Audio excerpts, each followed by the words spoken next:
Conformational isomerism में actually the isomers in which there is a free rotation between the bonded atoms. तो अगर दो carbon atom आपस में बॉन्डेड हो गए, when there is a single bond there is a free rotation between them. अगर double bond होता है तो उसको अपन रेस्ट्रिक्टेड रोटेशन बोलते हैं, वह रोटेशन नहीं पॉसिबल है। लेकिन अगर कहीं सिंगल बॉन्ड अटैच्ड है तो वह रोटेशन पॉसिबल है।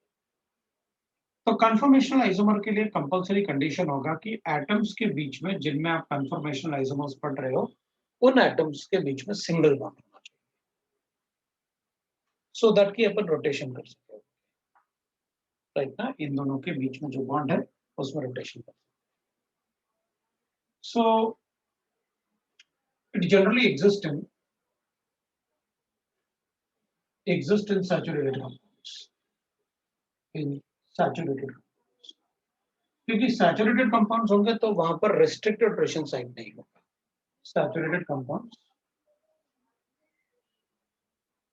in which there is a free rotation between the bonded atoms, in which there is free rotation,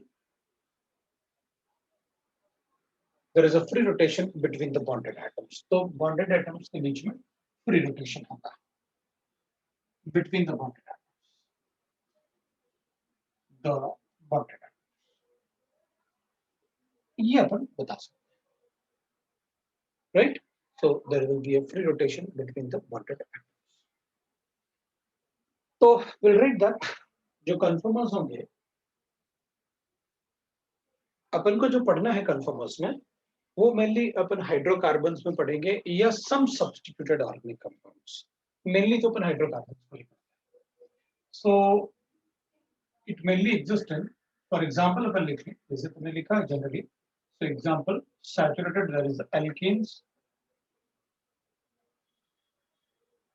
alcohols, alkyl halides, but this must be saturated, मतलब जो भी ऑर्गेनिक कंपाउंड होगा वहां free rotation के लिए single bond होना चाहिए between the atoms, तो वो एग्जिस्ट करेगा। तो अपन क्या करेंगे, अपन जैसे एक कन्फर्मर्स जो होते हैं, they exist in a staggered form and that is existing in a eclipsed form. So those staggered and eclipsed form will have different projections. एक तो वेजडस प्रोजेक्शन होता है जिसको अपन सॉहर्स प्रोजेक्शन बोलते हैं, वो मैंने आपको बताया भी है, थोड़ा सा प्रोजेक्शंस में पढ़ाया भी है आपको। तो एक अपन लिखते हैं सॉहर्स प्रोजेक्शन और एक लिखते हैं अपन न्यूमैन प्रोजेक्शन, दोनों ही मैंने आपको बताए हुए अच्छे से कन्फर्मर्स के लिए। सो विल से दैट मैं एक सॉहर्स प्रोजेक्शन बना लेता हूं और एग्जाम्पल ले लेते हैं पहले अपन किसी एक को, और एग्जाम्पल में अपन लिख लेते हैं फॉर इथेन। तो अपन एक एग्जाम्पल लिख लेते हैं इथेन में। इथेन अपन सबका पता है कि अगर आप इथेन एग्जाम्पल लिखोगे तो will write like this, that is CH3 and CH3. So there is a rotation between the carbon in the ethane molecule, right? तो इथेन में अपन पहले लिख लेते हैं, एक तो सॉहर्स प्रोजेक्शन लिख लेते हैं, सॉहर्स प्रोजेक्शन मैंने आपको पहले भी बताया हुआ है सॉहर्स प्रोजेक्शन, बट अपन ने फुल कन्फर्मेशनल आइसोमरिज्म नहीं पढ़ा हुआ है, लेकिन मैंने आपको सॉहर्स प्रोजेक्शन लास्ट टाइम बताया हुआ है लास्ट क्लास में। तो सॉहर्स प्रोजेक्शन में will say that there will be a, मतलब दो कार्बन एटम, अपन को पता है यहाँ पर कार्बन कार्बन सिंगल बॉन्ड होगा and there will be a hydrogen atom, 3 hydrogen इससे अटैच्ड होंगे तो 3 हाइड्रोजन इससे attached, both are sp3 hybridized, there is a single bond between the carbon. तो सॉहर्स प्रोजेक्शन में अपन ऐसे लिखते हैं, दैट इज एक बॉन्ड यहाँ लिखेंगे तो एक बॉन्ड यहाँ लिख लेते हैं, that is one of the bond अपन यहाँ बना लेते हैं और एक बॉन्ड अपन यहाँ बना लेते हैं, इस बॉन्ड को मैं यहाँ बना लेता हूँ। तो एक बॉन्ड मैं ऐसे बना लेता हूँ, सिमिलरली मैं एक बॉन्ड ऐसे बना लूंगा, तो अपन कहेंगे यहाँ भी ऐसे बना लेते हैं भाई, एक बॉन्ड ऐसे और एक बॉन्ड ऐसे, इधर भी हाइड्रोजन, इधर भी हाइड्रोजन, इधर भी हाइड्रोजन, ये हाइड्रोजन, यहाँ पर हाइड्रोजन, ये कार्बन कार्बन बॉन्ड है और इसमें जिस प्लेन में ये दोनों एक ही प्लेन में लाई करते हैं, ये दोनों एक ही प्लेन में लाई करते हैं, ये दोनों भी एक ही प्लेन में लाई करते हैं। अगर हम इसको 60 डिग्री रोटेट करते हैं तो उस केस में will get a like this projection जो होगा वो ऐसे। किसी एक को रोटेट कर लेते हैं, बाकी मतलब चलो सपोज करते हैं इसको रोटेट कर देते हैं, इसको ऐसे ही रख लेते हैं, इसको रोटेट करते हैं तो ये बॉन्ड इधर आ जाएगा बोर्ड के प्लेन में। It will be like this. तो ये तो ऐसे ही रहेगा क्योंकि अपन ने इसका तो कुछ भी नहीं किया हुआ है, तो इसमें तो अपन कहेंगे भाई जैसे प्रोजेक्शन था आप वैसे ही बना दो उसको, तो ये तो ऐसे ही रहेगा। लेकिन यहाँ पर क्या होगा, ये बॉन्ड आ जाएगा इधर हमारी तरफ और ये बॉन्ड हमसे दूर वही रहेगा जो हमसे दूर था, तो अपन कहेंगे ये वाला बॉन्ड जो होगा और ये वाला बॉन्ड जो होगा वो ऐसे, इस वाले बॉन्ड को अपन ऐसे बना देंगे। ठीक है, ये प्रोजेक्शन है सॉहर्स। तो इसको सॉहर्स प्रोजेक्शन बोलते हैं अपन, और इसको अपन बोलते हैं दैट इज एक्लिप्स कन्फर्मेशन, और इसको बोलते हैं अपन म्यू that is staggered conformation. Staggered conformation. अब अपन एक बार ये कन्फर्मेशंस ना एक बार बॉन्ड के पोजीशन को देख लेते हैं, तो थोड़ा सा अपन को आइडिया रहेगा कि जब आप बॉन्ड के पोजीशन को बताओगे तो आप किस तरीके से बॉन्ड के पोजीशन को बता रहे हैं। सपोज करते हैं अपने पास ऐसे ना बॉन्ड, मतलब ये टेट्राहेड्रल होंगे, sp3 हाइब्रिडाइज्ड है, तो अपन को ऐसे दिख रहा होगा ये sp3 हाइब्रिडाइज्ड में ऐसे 3 बॉन्ड्स हैं, और अज्यूम कर लेते हैं अपन कि ये वाला जो बॉन्ड है ये ऐसे, ये कार्बन कार्बन बॉन्ड है ऐसे। ठीक है, ये कार्बन कार्बन बॉन्ड है। तो अपन क्या करेंगे, अपन लिखेंगे, अपन बताएंगे कि देखो भाई दैट इज लाइक दिस। अपन अगर चेक करेंगे तो विल से दैट ये दोनों बॉन्ड जो है ना, ये वाले hydrogen atom they are in the same plane, जैसे रेड रेड और रेड ना ये एक ही प्लेन में है, ऐसे ऊपर वाले hydrogen atom they are in the same plane. वो अपन को ब्लू वाला जो है ये नीचे बाहर की तरफ दिख रहा है, ये रेड वाले जो है वो एक ही प्लेन में बना रखे हैं आपने, ये भी ऊपर की तरफ और ये भी ऊपर की तरफ है, तो आपने टेट्राहेड्रल को ऐसे दिखा। तो रेड वाले दोनों एक ही प्लेन में होंगे, इधर और इधर वाला भी दोनों एक ही प्लेन में होंगे, ये वाला और ये वाला भी दोनों एक ही प्लेन में होंगे, right, they are in the same plane. वो टेट्राहेड्रल स्ट्रक्चर है जो अपन को दिख रहा होगा, ऐसे आपको दिख रहा होगा टेट्राहेड्रल स्ट्रक्चर। तो इधर जो रेड वाले हैं वो रेड वाला है जो एक ही प्लेन में होंगे, ये दोनों इधर, ये भी इसी के प्लेन में होगा बिल्कुल, और ये भी इसी के प्लेन में होगा। तो जब सारे बॉन्ड दोनों कार्बन एटम के एक ही प्लेन में होते हैं तो अपन उसे कहते हैं दैट इज कॉल्ड एक्लिप्स्ड कन्फर्मेशन। अब अपन कहेंगे कि अगर मान लो ये दोनों एक ही प्लेन में थे, अगर मैं इसको थोड़ा रोटेट कर दूं, जैसे अपन आप देखोगे तो आपको ना पीछे वाला ये बॉन्ड ये नहीं दिखेगा, अगर आप इसको दिख रहा होगा तो अगर आप यहां से देखेंगे तो ये पीछे वाला नहीं दिखेगा क्योंकि वो एग्जैक्टली एक ही प्लेन में है। अगर मैं इसको थोड़ा रोटेट कर दूं तो ये जो है 60 डिग्री रोटेट करने से ये इन दोनों के बीच में आ जाएगा। तो अगर अपन कहेंगे कि भाई अगर अपन उसे रोटेट करते हैं तो it will be like this ना, जो ऐसे बॉन्ड थे, ऐसे बॉन्ड थे, एक मेरा हैंड हो गया ऐसे, तो जो अपन 60 डिग्री इसको रोटेट करेंगे ना ऐसे, तो ये वाले बॉन्ड होंगे तो ये वाला भी तो रोटेट करेगा, नीचे वाला ये भी तो रोटेट करेगा, सिर्फ रेड वाला थोड़ी रोटेट करेगा, सभी रोटेट करेंगे ना वो, तो ऐसे ऐसे रोटेट करेंगे। और ऐसे रोटेट करेंगे तो अपन देखो इन दोनों के बीच में, ब्लैक के बीच में जो ग्रीन और रेड आ गया, तो उस टाइप से अपन को दिखेगा। तो इसका मतलब ये हुआ कि अगर मैं दोनों को बनाना चाहता हूं कि भाई दोनों, अगर अपन लिखना चाहते हैं कि भाई इसमें यहाँ पर जो एक्लिप्स्ड कन्फर्मेशन है और स्टैगर्ड कन्फर्मेशन है, तो अपन बोल सकते हैं कि एक्लिप्स्ड कन्फर्मेशन में since the both the hydrogen atoms are, जो बॉन्ड्स है ना वो एक ही प्लेन में है, तो इनमें रिपल्शन होगा। और जो रिपल्शन बॉन्डेड इलेक्ट्रॉन की वजह से होता है उसको अपन कहते हैं टॉर्शनल स्ट्रेन। तो अपन कहेंगे सर एक बार है टॉर्शनल स्ट्रेन जो होता है, आपने कहा बॉन्डेड बॉन्डेड इलेक्ट्रॉन की वजह से टॉर्शनल स्ट्रेन होता है, तो मैं आपको एक बार बता देता हूँ वो क्या टॉर्शनल स्ट्रेन है क्या। अगर दोनों का प्लेन एक जैसे है तो ये बॉन्डेड इलेक्ट्रॉन एक लाइन थोड़ी होता है, they are orbitals which are overlapping, मतलब वो क्लाउड होता है इलेक्ट्रॉन का पूरा, ये क्लाउड होगा पूरा इलेक्ट्रॉन का, पीजेड का ये क्लाउड होता है इलेक्ट्रॉन का, ऐसे बॉन्ड थोड़ी होता है। तो इसके क्लाउड और इसके क्लाउड और रिपेल करेंगे, और इसके क्लाउड और इसके क्लाउड भी रिपेल करेंगे, तो होगा क्या ना, अगर एक ही प्लेन में तीनों के क्लाउड रिपेल करेंगे तो रिपल्शन ज्यादा होगा। अगर अपन इसको थोड़ा रोटेट कर दें ऐसे, तो इसका क्लाउड इसको इस यहां से रिपेल करेगा, जबकि इसका क्लाउड इसको ऊपर की तरफ ऐसे रिपेल करेगा, थोड़ा सा रिपल्शन कम होता है। तो जो रिपल्शन बॉन्डेड इलेक्ट्रॉन की वजह से होता है उसको अपन कहते हैं टॉर्सनल स्ट्रेन। वंडरवॉल स्ट्रेन अपन को याद है क्या होता है, वंडरवॉल स्ट्रेन वो अपन ने पढ़ रखा था, what is van der Waals strain. So अपन कहेंगे the eclipsed conformation, eclipsed conformation is less stable than staggered conformation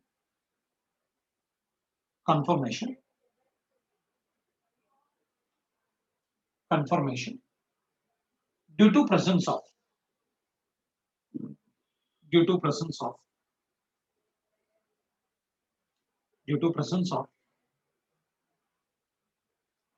torsional strain, due to the presence of torsional strain in staggered form, ठीक है, राइट। अब इसका एनर्जी जो होता है, इसका एनर्जी ऑब्वियसली बात है, रिपल्शन है तो एनर्जी ज्यादा होगी, रिपल्शन कम होता है एनर्जी कम होती है। So staggered form has less energy than 3 kilocalories per mole। तो जो स्टैगर्ड फॉर्म होता है उसकी एनर्जी इसकी एनर्जी से कम होती है, कितना, 3 किलोकैलोरीज पर। So that's why this is more stable than this. इसमें स्टेबिलिटी कम क्यों है, because of the torsional strain. अपन एक बार टॉर्सनल स्ट्रेन भी लिख लेते हैं, क्या होता है। टॉर्सनल स्ट्रेन होता है the repulsion due to the bonded electron or repulsion due to bonded electron when they are present in the same plane. Bonded electron when they are present in the same plane, they are present in the same plane। जब वो same plane में होते हैं तो bonded electron की वजह से जो रिपल्शन होता है उसको अपन कहते हैं टॉर्सनल स्ट्रेन। इसमें और इसमें तीनों में एक साथ रिपल्शन, इसमें इसके इलेक्ट्रॉन का इससे रिपल्शन और उसी प्लेन में इसके भी इलेक्ट्रॉन का रिपल्शन, जिस प्लेन में इसके इलेक्ट्रॉन का रिपल्शन है उसी प्लेन में इसके इलेक्ट्रॉन का भी रिपल्शन है, दैट इज कॉल्ड टॉर्सनल। अब मोस्टली हमको स्टैगर्ड फॉर्म और एक्लिप्स फॉर्म पढ़ना तो है, लेकिन सॉहर्स प्रोजेक्शन में नहीं पढ़ना है। मेनली हम किस में पढ़ेंगे उसको, न्यूमैन प्रोजेक्शन। तो अपन एक बार न्यूमैन प्रोजेक्शन बना लेते हैं। अगर हम न्यूमैन प्रोजेक्शन की बात करेंगे तो will write like this, the Newman projection, right, Newman projection. Newman projection में अपन क्या करेंगे, हम ये जो कार्बन एटम्स हैं, इन कार्बन एटम्स, मतलब अभी इस कार्बन एटम को अपन ऐसे देख रहे हैं कि तो इसके बॉन्ड्स दिख रहे हैं अपन को, लेकिन अब न्यूमैन प्रोजेक्शन में अपन क्या करते हैं, इसको ऐसे देखें। तो अपन कहेंगे सर अगर ऐसे देखोगे तो फिर मुझे अगर सामने वाला एटम दिखेगा तो पीछे वाला एटम तो नहीं दिखना चाहिए फिर एक्लिप्स्ड फॉर्म में। हाँ, नहीं दिखेगा। तो अपन क्या करते हैं, हम पीछे वाले कार्बन एटम को एक सर्कल से रिप्रेजेंट करते हैं, पीछे वाले कार्बन एटम को एक सर्कल से रिप्रेजेंट करेंगे और दिखाएंगे कि भाई उसके जो बॉन्ड्स हैं ना पीछे वाले, वो अपन ऐसे दिखा देंगे, बस ये सोच के कि वहां एटम है, लेकिन वो सर्कल है, वो सर्कल रिप्रेजेंट कर रहा है कि पीछे वहां एटम है।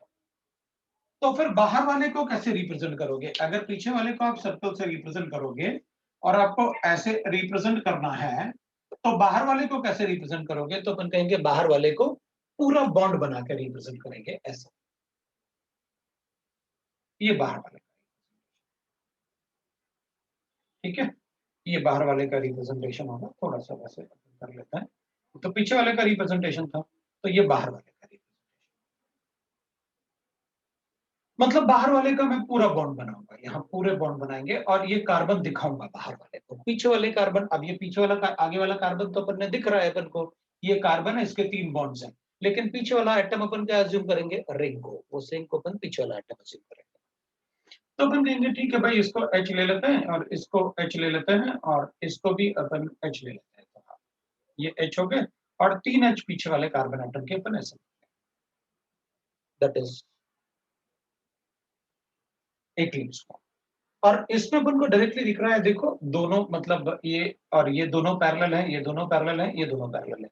तो थोड़ा वैसे बनाया मैंने ताकि वो अपन को दिखे कि पीछे एटम भी तो है और उसके बॉन्ड्स भी। अगर मैं इसको रोटेट करता हूं 60 डिग्री, तो 60 डिग्री अपन में पीछे वाले कार्बन एटम को रोटेट करता है, rotation of back carbon atom. कोई डिफरेंट भी कर सकते हो, एक ही बात है, कोई प्रॉब्लम नहीं। बैक कार्बन एटम, तो अपन क्या करेंगे, आप 60 डिग्री जब रोटेट करोगे तो विल गेट लाइक दिस। ये तो पीछे वाला कार्बन एटम है जिसको आपने रोटेट किया, और आगे वाला कार्बन एटम तो अपन को ऐसे ही दिखेगा क्योंकि आपने पीछे वाले कार्बन को रोटेट किया, तो ये रोटेशन की वजह से अपन को ऐसे दिखेगा, विल गेट लाइक। आप अगर फिर 60 डिग्री रोटेट करोगे, नाउ यू गॉट दैट कि मतलब 60 डिग्री रोटेशन से क्या हुआ होगा भाई, इधर मतलब पीछे वाले कार्बन एटम के अगर ये बॉन्ड रहे होंगे ना, पीछे वाले कार्बन एटम के ऐसे बॉन्ड रहे होंगे, तो जब आप 60 डिग्री रोटेट करोगे उसे, तो सभी रोटेट होंगे, मतलब सिर्फ एक ही थोड़ी रोटेट होगा, वो तो सभी रोटेट होंगे अगर एटम रोटेट करोगे तो। Will get like that, right. इसको अगर आप फिर 60 डिग्री रोटेट करोगे तो आई will get like this. 60 degree rotation से अपन को ऐसे मिल जाएगा, तो अपन कहेंगे अगर आप वापस 60 डिग्री रोटेट करोगे तो मुझे ऐसे वापस मिल जाएगी। फिर 60 डिग्री रोटेट किया, आप अगर फिर 60 डिग्री रोटेट करोगे तो मैं कहूंगा ठीक है भाई, फिर 60 डिग्री फिर रोटेट कर लो, कोई प्रॉब्लम नहीं है, विल अगेन गेट लाइक। लेकिन अपन कहेंगे फायदा क्या, ये और ये तो मुझे एक जैसे ही दिख रहे हैं, तो इसमें अपन कहेंगे ये तो एक्लिप्स्ड फॉर्म हो गया, एक्लिप्स्ड फॉर्म है। और मैंने 60 डिग्री रोटेट, वैसे इथेन में ये एक जैसे दिख रहे हैं और ये दोनों भी एक जैसे दिख रहे हैं जो फुली इक्लिप्स्ड फॉर्म है, तो ये दोनों भी अपन को एक जैसे दिख रहे हैं। तो इसमें 60 डिग्री रोटेशन में ही अपन को हर बार जब आप 60 डिग्री करोगे तो डिफरेंट कन्फर्मर्स नहीं मिलेंगे, इन्हीं को अपन कन्फर्मर्स कहते हैं। ये जो है ना, इनको अपन कन्फर्मर्स कहते हैं। कन्फर्मर्स का मतलब एक पर्टिकुलर एंगल पे रोटेट करके अलग मॉलिक्यूल बनाना, उन्हीं को अपन कन्फर्मर्स कहते हैं। So Newman projection में the rotation of atoms at a certain angle it gives conformers. और यहाँ पर जो एंगल मतलब इधर अपन कहेंगे, जैसे इधर ना इन दोनों में अपन ऐसे बताएंगे। एक और बात अपन ध्यान रखेंगे कि अगर मान लो ये दोनों ऐसे, ये बाहर वाला एटम हो गया, ये अंदर वाला एटम हो गया, ठीक है ना, ये बाहर वाला एटम हो गया, ये अंदर वाला एटम हो गया, अपन ने ऐसे बना लिया। तो इन दोनों में जब ये एक ही प्लेन में होंगे तो इनमें कोई एंगल नहीं एज्यूम करेंगे अपन, क्योंकि जो एंगल मैं आपको बताने वाला हूँ वो ऐसे है कि अगर इसको रोटेट करोगे तो इन दोनों के बीच में जो एंगल बन रहा है ना, अपन ऐसे देखेंगे जो दिखेगा, तो उसको कहते हैं अपन डाइहाइड्रल एंगल। तो अपन इसमें कहेंगे, जैसे अपन यहाँ पर लिखेंगे ऐसे, जैसे इन दोनों में, तो इन दोनों में अपन क्या कहेंगे, इधर तो एंगल नहीं होगा लेकिन इन दोनों में एक एंगल बनेगा, ये वाला एंगल, इसको अपन फाई से डिनोट करते हैं। और यहाँ पर भी इन दोनों में जो होगा वो फाई जो होगा वो तो 0 रहेगा, यहाँ पर 60 डिग्री। तो phi is called a dihedral angle. Phi is called dihedral angle. तो अपन बता देंगे कि भाई देखो, जब और डाइहेड्रल एंगल मतलब हो गया कि इन दोनों के बीच में, मतलब जब ये अपन को, मैंने आपको बताया अच्छे से कि डाइहेड्रल एंगल का मतलब है ये पीछे वाला कार्बन है, ये आगे वाला कार्बन है। तो जब आगे वाला कार्बन एटम, आगे वाला बॉन्ड दिखेगा आपको, तो पीछे वाला नहीं दिखेगा, अपन को पता है, then it is called dihedral angle 0। लेकिन अगर अपन इसे थोड़ा भी रोटेट करेंगे तो फिर इधर देखेंगे तो इन दोनों में जो ये एंगल बनेगा ना, दैट इज कॉल्ड डाइहेड्रल। तो जब थोड़ा सा टिल्ट करेंगे तो अपन को ये भी दिखेगा, ये भी दिखेगा, और इनमें जो एंगल होगा that is called dihedral angle. अगर 60 डिग्री करोगे तो अपन 60 डिग्री डाइहेड्रल एंगल बोलेंगे, तो that is called dihedral angle. तो जब फुली इक्लिप्स्ड फॉर्म, जब इक्लिप्स्ड फॉर्म होता है तो यहाँ पर फाई का वैल्यू 0 होता है, इसमें तो फाई का वैल्यू 0 होगा, लेकिन इसके लिए फाई का वैल्यू 60 डिग्री होगा, और इसके लिए फाई का वैल्यू आपने रोटेट किया वहां से यहां तक तो मैं 120 डिग्री बोल सकता हूँ, क्योंकि 60 डिग्री और 60 डिग्री तो अपन कहेंगे सर इसमें तो एक जैसे दिख रहे हैं ये लोग दोनों, तो कैसे बोलोगे आपकी 120? इसमें नहीं बोल पाएंगे, लेकिन आगे जो पढ़ेंगे अपन वो तो बता सकते हैं। लेकिन अब अगर अपन को ऐसे दे रखा होता तो अपन कहते हैं ना कि 160 डिग्री रोटेट करना, 180 इधर 120 डिग्री रोटेट करेंगे तो विल गेट द सेम कन्फर्मर। तो उसमें वैसे बता सकते थे, इसमें तो बता ही नहीं सकते, क्योंकि 60 डिग्री पे जो बन रहा है वही आपको 180 पे भी बनेगा, वही आपको फिर 60 बनाओगे तो फिर ऐसे बन जाएगा। और उसी को अपन ये इक्लिप्स्ड, आप इसको स्टैगर्ड बोल दो या इसको स्टैगर्ड बोल दो, हमें फर्क नहीं पड़ेगा। Actually what I am writing is staggered कन्फर्मर किसी का, क्योंकि इस केस में आपने सबसे छोटा एग्जांपल लिया ना।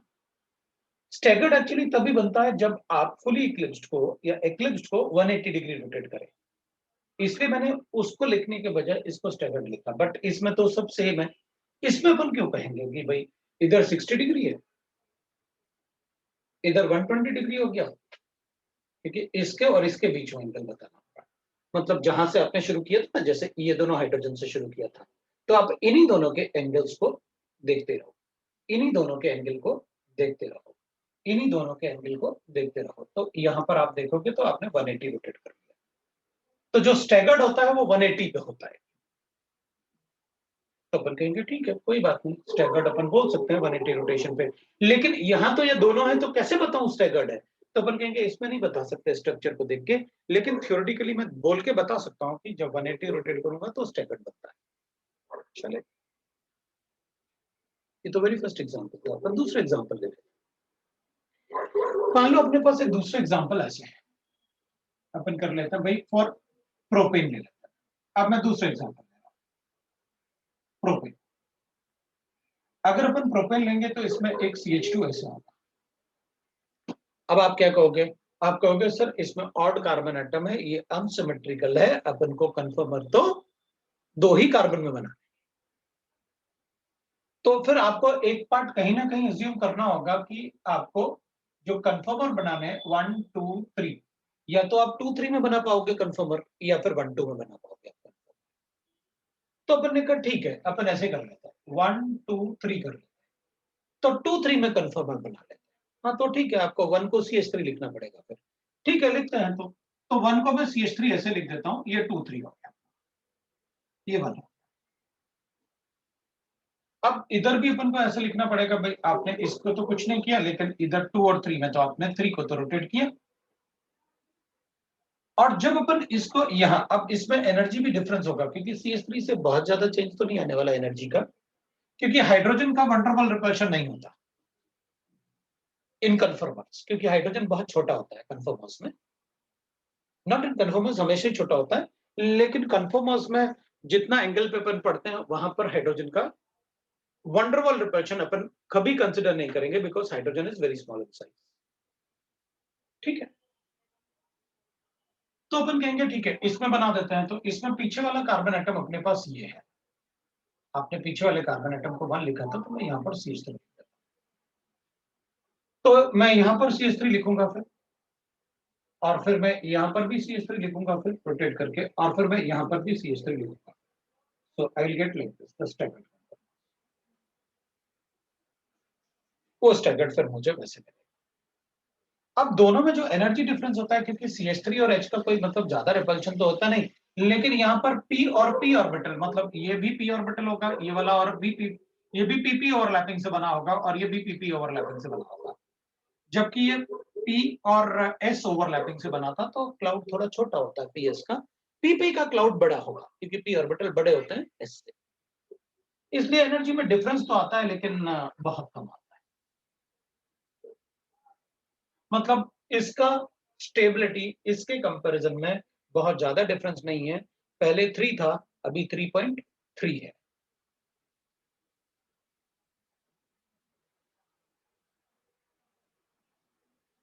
थ्री 3.3 किलो कैलोरीज, ये आपका थोड़ा सा डिफरेंस बढ़ता है बस। That is about the conformers. और अब इनको वैसे ही, मतलब इसमें भी अपन कहेंगे, इसमें भी ये ज्यादा स्टेबल जो है ना, इसकी स्टेबिलिटी ज्यादा इसलिए है mainly due to the less torsional strain in this. इसकी स्टेबिलिटी ज्यादा है इससे, it is mainly due to the less torsional strain in this, क्योंकि इधर ऊपर की तरफ है बॉन्ड और इधर नीचे की तरफ है बॉन्ड, तो उसमें टॉर्शनल स्ट्रेन ऑलमोस्ट जीरो। जो एक्लिप्स्ड फॉर्म होगा उसमें डायहेड्रल एंगल हमेशा जीरो होगा।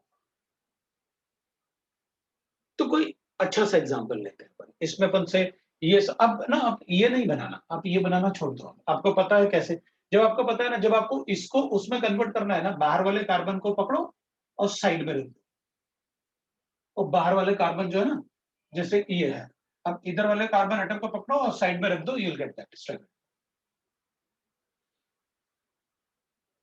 वो अपन ने यही तो किया है, देख एक्लिप्स फॉर्म को बनाने के लिए क्या किया, ये वाला कार्बन पकड़ा और इसके सामने रख दिया, एक्लिप्स। मेरे ख्याल से सबको समझ में आया वो टेस्ट। और अगर समझ में नहीं आएगा तो तुम सबको पता है कि आप बिल्कुल मना कर सकते हो सबसे कि हमको समझ में नहीं आया, वापस बताओ, ठीक है ना। मैंने थोड़ा सा जल्दी से इसलिए लिख दिया कि अपन से जो क्वेश्चन पूछेंगे ना वो ब्यूटेन में पूछेंगे, ब्यूटेन पे आते हैं। चलो ये भी अच्छी बात है, लिख दिया, अंडरस्टूड सर, बढ़िया, मेरे लिए तो और भी अच्छी बात है। बोल दोगे कि सर समझ में आ गया, आगे बढ़ो जल्दी। तो अपन काम की बात पे आते हैं, ब्यूटेन, जिससे अपन को सबसे ज्यादा एग्जाम्पल पूछे जाए, क्वेश्चन पूछे। अब ब्यूटेन को थोड़ा मुझे भी स्लो बताना पड़ेगा क्योंकि ब्यूटेन से अपन को सबसे ज्यादा क्वेश्चन पूछे जाएंगे, ठीक है ना। तो अपन इसको हटा, ठीक है, तो अपन इसको हटाते हैं, ठीक है। तो ब्यूटेन में अपन क्या करेंगे ना, that is will write that butane में कि will say that CH3 CH2 CH2 and CH3। now we know that 1 2 3 4। अब 2 और 3 अगर मेरे पास होगा ना, सिमेट्रिक बनाने के लिए अपन 2 और 3 से बनाएंगे। अब अपन इनको बनाएंगे ही नहीं, हमें सॉर्स प्रोजेक्शन बनाना ही नहीं है, सॉर्स प्रोजेक्शन अपन को बनाना ही नहीं, स्टैगर्ड और एक्लिप्स्ड को। भाई सॉर्स प्रोजेक्शन क्योंकि अपन से पूछेंगे नहीं तो बनाने का फायदा क्या, जो पूछेंगे अपन तो वही बनाएंगे। भाई स्टैगर्ड फॉर्म अपन को जब पूछेंगे ही नहीं, जब अपन को उससे क्वेश्चन ही नहीं पूछने वाले, तो बनाने का फायदा क्या। कुछ ऐसे बताओ सर जिससे अपन को क्वेश्चन पूछे जाएंगे, मेनली जो क्वेश्चन पूछे जाएंगे तो अपन तो उसकी बात करते हैं, ठीक है। तो अपन ना, अब मैं इसको हटा देता हूँ, अब मैं पूरा हटाता हूँ, और ये दोनों तो आपको दिख रहे हैं साफ साफ, ठीक है ना। तो मैं पूरा हटाता हूँ और फिर से बनाता हूँ, राइट। इसकी अपन को जरूरत नहीं, एनर्जी वगैरह अपन देख लेंगे क्या करना है क्या नहीं करना है, ठीक है, क्योंकि मैं इसमें थोड़ा एक्सप्लेनेशन भी अपन को ज्यादा चाहिए। तो इसको मैं हटा लेता हूँ, राइट। अपन को लेकिन टर्म्स अपन को पता है, what are dihedral angle like that, अपन को वो टर्म्स अपन को अच्छे से पता है, वो अपन को कैसे पता, ठीक है। तो ब्यूटेन में अपन क्या करेंगे, अपन प्रोजेक्शंस लिखते हैं, न्यूमैन प्रोजेक्शन से ही मेनली अपन को क्वेश्चन पूछेंगे, तो अपन न्यूमैन प्रोजेक्शन लिखते हैं। न्यूमैन प्रोजेक्शन में अपन कहेंगे, जैसे इसमें अपन को ऐसे की, ये बाहर वाला कार्बन एटम है जिसमें ये CH3 है, इधर H होगा, इधर H होगा, ये कार्बन 1 हो गया, मतलब अपन ऐसे लिख लेंगे, इधर कार्बन 1 हो गया, ये कार्बन 1, पीछे 2, ये 3 और ये 4 हो गया, और 2 वाले कार्बन एटम के हाइड्रोजन अपन ऐसे लिख लेते हैं, ये हाइड्रोजन 2 वाले कार्बन, ये कार्बन 1 है, पीछे वाला कार्बन 2 है, बाहर वाला कार्बन 3 है, और ऊपर हमने लिखा कार्बन 4, ठीक है। This is Eclipse.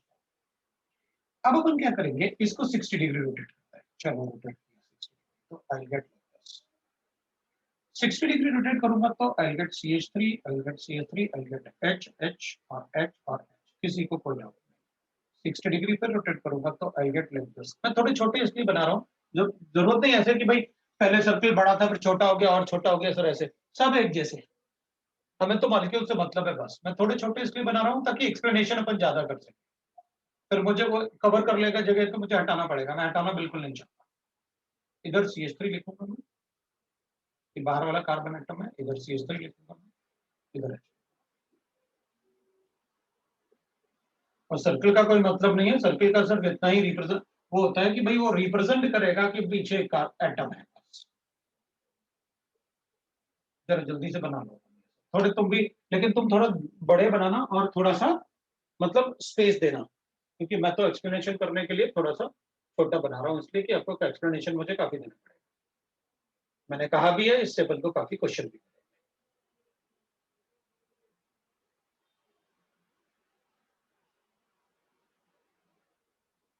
फिर मैं 60 डिग्री रोटेट करूंगा इसको, तो एलिमेंट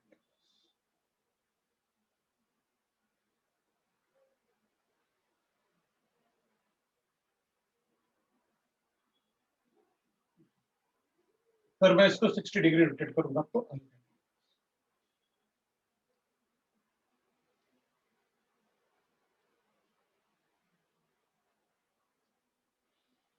हाँ 60, 120, 180, 240, 300, 360 हो गया कंप्लीट रोटेशन। ठीक है ना, हो गया कंप्लीट रोटेशन।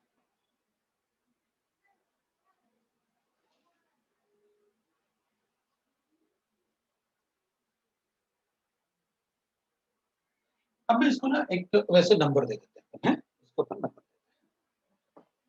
ठीक है, अपन इसको देते हैं नंबर। ये 1 है, ये 2 है, ये 3 है, ये 4 है, 5, 6 और 7, 380 हो गया। 7 तक अपना 380, ठीक है ना, 7 तक अपना 380। अब ना इसमें क्या होता है कि ये सारे बॉन्ड पैरेलल हैं और बल्कि ग्रुप एक साथ है। सारे बॉन्ड पैरेलल हैं और बल्कि ग्रुप इसमें एक साथ है। इसमें बल्कि ग्रुप दूर है, इसमें बल्कि ग्रुप मतलब ये दोनों एक साथ तो है, एक साथ तो है, लेकिन एक बल्कि ग्रुप है, एक छोटा ग्रुप है। इधर एक बल्कि ग्रुप है, छोटा ग्रुप गायब है, जो अपन को बनाना है। ठीक है, अपन इसको बना, इधर हाइड्रोजन एक बॉन्ड कम था ना वहां पर, तो दोनों CH3। अब इधर दोनों CH3 तो मैक्सिमम पार्ट है ना, इधर फिर अपन कहेंगे कि भाई इधर ऐसे और ऐसे, इधर CH3 और CH3 है, इधर दोनों CH3 एक साथ है ना। तो अपन क्या करेंगे, अपन ऐसे बताएंगे। अब एक बात को ध्यान रखो आप, जब बल्कि ग्रुप पास होंगे ना, बड़े बड़े ग्रुप पास होंगे ना, तो अपन कहेंगे उस टाइम वंडरवॉल रिपल्शन होगा। अगर बड़े ग्रुप पास होंगे तो वंडरवॉल रिपल्शन होगा।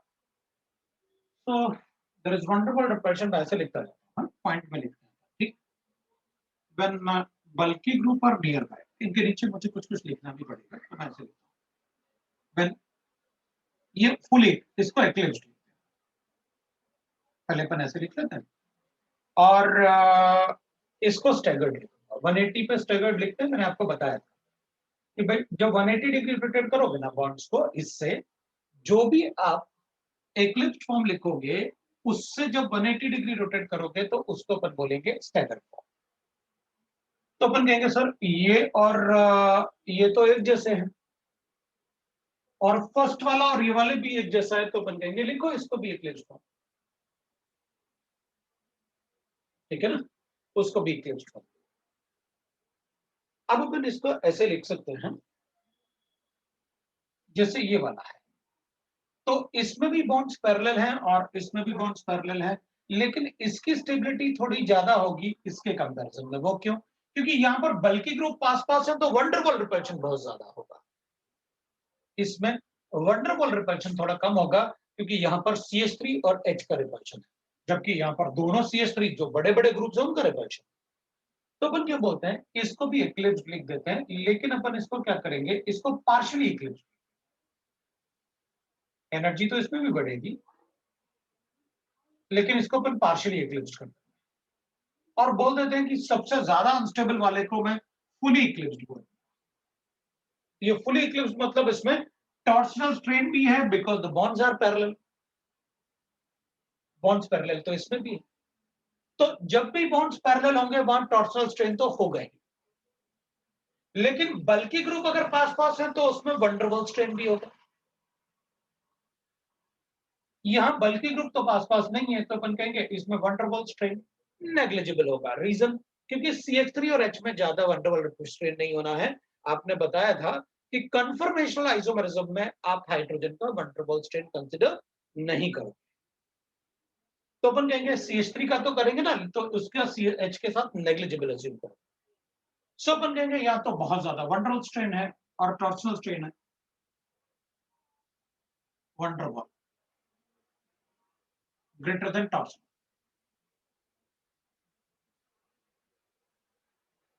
अपन कहेंगे यहां पर torsional is more dominating, van der Waals. इसमें no van der Waals strain, no torsional strain, क्योंकि बॉन्ड पैरेलल नहीं। लेस वंडरवॉल स्ट्रेन, टॉर्सनल नहीं होगा, torsional will be negligible. Reason, torsional तभी होगा जब बॉन्ड पैरेलल होंगे एक दूसरे से, वरना टॉर्सनल नहीं होता। इसमें वंडरवॉल भी ज्यादा है, टॉर्सनल भी ज्यादा है, सबसे ज्यादा अनस्टेबल। इसमें वंडरवॉल भी नहीं है और टॉर्सनल भी नहीं है। इसमें टॉर्सनल नहीं है क्योंकि बॉन्ड पैरेलल नहीं है, लेकिन बल्कि ग्रुप थोड़े पास है 60 डिग्री पे, इसलिए थोड़ा सा वंडरवॉल स्ट्रेन तो बता। जो इसमें लिखा हुआ है वही मैं इसमें भी लिखूंगा, जो इसमें लिखा हुआ है वही मैं इसमें भी लिखूंगा, जो इसमें लिखा हुआ है वही मैं इसमें भी लिखूंगा, कोई प्रॉब्लम नहीं। भाई यहां से 180 तक जो आएगा, उसके बाद 360 तक भी वही वापस रिपीट हुआ ना। ये इसके बाद ये बना, तो इसके बाद वापस ये बन गया, फिर ये बना और फिर ये बन गया लास्ट। अपन कहेंगे ठीक है, स्टेबिलिटी की बात। तो अगर स्ट्रेन्स को देखा जाए तो सबसे ज्यादा स्टेबल तो मैं 4 को बताऊंगा, जो स्टैगर्ड फॉर्म लिखा है आपने। और उसके बाद में इसको बताऊंगा जो सेकंड वाला लिखा हुआ है, और सेकंड और मैं 6 को एक जैसा ही बताऊंगा, सेकंड एंड 6। तो इस सेकंड वाले में there is less van der Waals strain, और टॉर्सनल तो है ही नहीं क्योंकि पैरेलल है ही नहीं। इसमें वंडरवॉल स्ट्रेन कम होगा क्योंकि हाइड्रोजन और H है, लेकिन टॉर्सनल स्ट्रेन काफी होगा बिकॉज बॉन्ड्स आर पैरेलल। तो फिर उसके बाद में बताऊंगा 3 इक्वल टू दैट इज 5, ये स्टेबिलिटी ऑर्डर, ये स्टेबिलिटी ऑर्डर होगा। वो रीजन यहां पर लिखा हुआ है, और बिल्कुल ऐसे ही पूछेंगे अपन से कि बताओ इसकी स्टेबिलिटी मेनली किसकी वजह से कम हो रही है, तो बताएंगे मेनली टॉर्सनल स्ट्रेन। सर ने मुझे बता रखा है टॉर्सनल ग्रेटर देन 1। इसकी स्टेबिलिटी मेनली किसकी वजह से कम हो रही है स्टैगर्ड के कंपैरिजन में, वंडरवॉल। और इसकी स्टेबिलिटी, ये तो इसलिए कम स्टेबल है बिकॉज इसमें तो वंडरवॉल रिपल्शन भी है, टॉर्सनल रिपल्शन भी है, दोनों। तो इसको अपन कहेंगे कि this is a staggered form, इसलिए आपने ऐसे लिखा। और इसको अपन कहेंगे that is second, and that is the third one ना। थर्ड और अपन ने 6 फिफ्थ लिखा हुआ है, तो थर्ड और फिफ्थ मतलब ये बात, दे आर पार्शियली।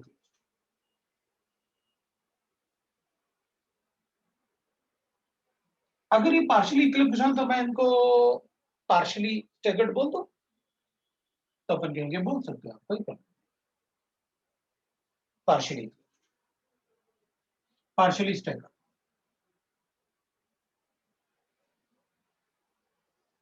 भाई अगर इनको आप इक्लिप्स से पार्शियल इक्लिप्स बोल सकते हैं। अब इससे इसकी स्टेबिलिटी आप ज्यादा बताने वाले हो किससे, 1 और 7 से। वो फुली इक्लिप्स्ड हो गया, fully eclipse will be least stable, and the reason is known to us. अब कभी कभी वो लोग क्या करते हैं कि अलग अलग टाइप के नाम यूज कर लेते हैं, fully Eclipse, partially Eclipse, staggered form. Staggered को एंटी फॉर्म भी बोल देते हैं। एंटी फॉर्म मतलब वो एंटी पोजीशन पे बल्कि ग्रुप्स है, ऐसे भी बोल देते हैं। तो अपन को लगता पता नहीं ये एंटी फॉर्म क्या है, स्टैगर्ड को ही एंटी फॉर्म बोलते। तो फुली इक्लिप्स्ड सबसे ज्यादा स्टेबल, पार्शियली इक्लिप्स्ड उससे कम स्टेबल, उससे ज्यादा स्टेबल, बट स्टैगर्ड से कम stable. So this is called this is the stability order among these. दूसरा अपन लिख सकते हैं इसमें, ये जो है ना, इसके अपन लिखते हैं गॉची फॉर्म, इसको अपन लिखते हैं गॉची फॉर्म। मतलब the कन्फर्मर formed by 60-degree rotation on either side from fully eclipsed is called गॉची। उसको अपन कहते हैं गॉची फॉर्म। मतलब जो आपके पास फुली इक्लिप्स था ना, इसमें एक कार्बन को रोक के आप दूसरे कार्बन को 60 डिग्री इधर रोटेट करो या 60 डिग्री इधर रोटेट करो, then that will be called as a gauche form. ये भी गॉची फॉर्म हो सकता है, तब तो अपन कहेंगे फिर ये भी गॉची फॉर्म हो सकता है, क्योंकि इधर ऐसे लग रहा है आपने इस तरफ 60 डिग्री रोटेट किया, तो this is also a gauche form. कोई भी अगर फुली इक्लिप्स्ड है तो उसको अगर आप 60 डिग्री रोटेट करते हो तो उसको अपन गॉची फॉर्म बोलते हैं, on 60 degree rotation, then it is called a गॉची।